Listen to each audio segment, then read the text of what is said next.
The Police Commissioner, our Acting Chief Health Officer, the Health Minister and other senior staff held a phone hookup a short time ago to review our current border controls with New South Wales. As everyone knows, this is a fast evolving situation and it's important we act swiftly based on the latest information. Delays and hesitation could result in serious consequences. Like I said yesterday, there is no doubt New South Wales is on the verge of a serious outbreak. Currently, New South Wales have 41 community cases in just the last 2 or 3 days. The number of contacts continues to rise, as do the number of venues affected across Sydney. It is clear New South Wales will record further cases in coming days. The situation is extremely concerning. The virus is circling throughout the Sydney community.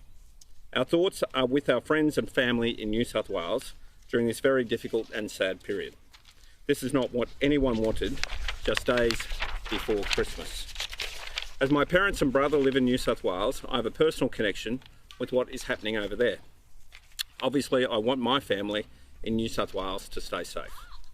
We're all hoping New South Wales can get this under control as quickly as possible. Restrictions in the community are necessary to stop the spread and limit the impact of the virus. I urge the New South Wales Government to do what is necessary to put a halt to community spread, not just for the sake of New South Wales, but for the whole country. We are all in this together. We've come so far in our battle with COVID-19. We cannot let all that work throughout 2020 go to waste. This morning, the Health Minister provided an update to the public and explained that the situation could change rapidly. This is the reality of living in a world with COVID. Since midnight on Thursday night, all arrivals from New South Wales have been required to self-quarantine for 14 days and receive a COVID-19 test.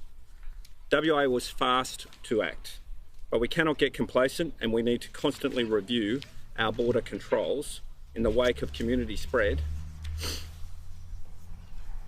WA is fast to act, but we cannot get complacent and we need to constantly review our border controls in the wake of community spread in other parts of the country. Given the size of the Sydney outbreak and recent advice from this afternoon's AHPPC meeting, our Acting Chief Health Officer has recommended that New South Wales now move from being a low-risk state to a medium-risk state.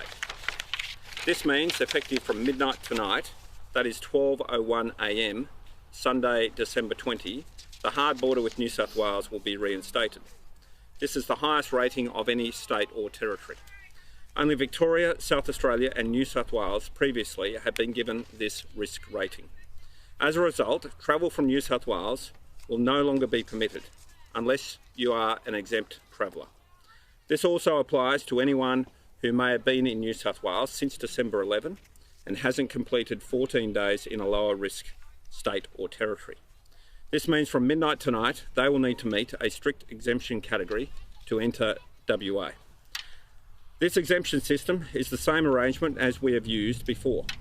The exemption list for New South Wales is limited to certain senior government officials, certain active military personnel, a member of the Commonwealth Parliament, a person carrying out functions under the law of the Commonwealth, a person responsible for freight, transport freight or logistics, and anyone given approval by the State Emergency Coordinator or an authorised officer. The final category includes compassionate reasons, including those West Australians that may have travelled to New South Wales recently and need to return to WA. These people will be assessed on a case-by-case basis and will be required to complete 14 days of self-quarantine. Interstate transport and freight workers entering WA are still required to show evidence of having received a negative COVID-19 test result in the past 5 days. I know these changes are going to be hard to take for many people. I know it will throw Christmas and reunion plans into disarray, if that hasn't happened already. This has been a difficult decision to make, especially given the time of the year. As the situation in New South Wales unfolded in the last few days, we have met regularly to receive the latest briefings and discuss options going forward. Our response all the way along has been based on the latest health advice, and our response has been reasonable given the circumstances. And these are now extraordinary circumstances. I wish I didn't have to be making this announcement, but as Premier I have a responsibility for every Western Australian, and I need to do what is right to keep our state safe and strong. The risk of a case coming into WA, spreading and potentially leading to new restrictions being imposed over Christmas on Western Australia is just too high. Right now, I don't know how long the hard border with New South Wales will be up for. We hope it's only for a short period, and we can reassess our border controls when the health advice says it is safe to do so. All the way along throughout this pandemic, our best defence has been our border controls. Right now, we cannot afford to take unnecessary risks that could see the virus return into our community here in Western Australia.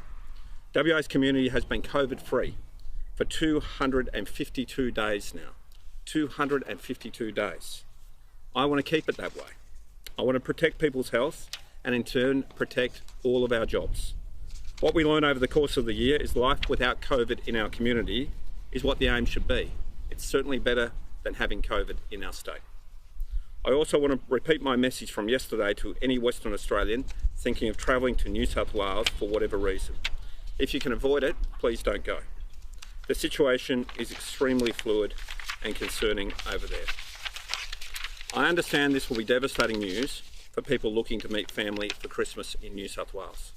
It's heartbreaking, I know, but please, if we all continue to do the right thing and follow the health advice, we will stay safe here in WA, and hopefully, sooner rather than later, Australia as one country can return to something closer to normal, like we were just last week.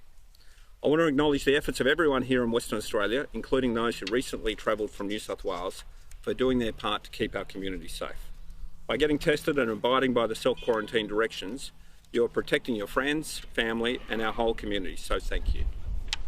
Our 92 recent arrivals from New South Wales who had connection to the northern beaches of Sydney, of our 92 recent arrivals from New South Wales who had connection to the northern beaches of Sydney, the 68 that are still in WA have all been tested and all have received negative results. This is very pleasing. Thank you for your patience and understanding. Our thoughts are with the people of New South Wales tonight.